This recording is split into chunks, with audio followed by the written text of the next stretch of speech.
Hi friends, hi నువ్వు కూడా hi hi hi. శివరాత్రిలోపు ఆవుకు తినిపిస్తే మంచిదంట, అందు గురించి మా ఆవుకు తినిపిస్తున్నాం ఈరోజు.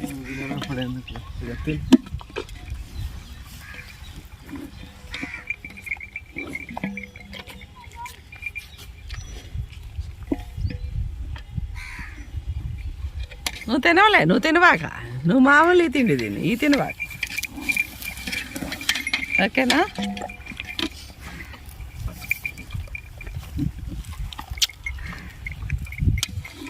అంతే అంతే అంతే తిను. ఇంకేందా ఆవు దూడ ఆవు దూడ మాయి ఇక్కడ పెంచుతున్నాం.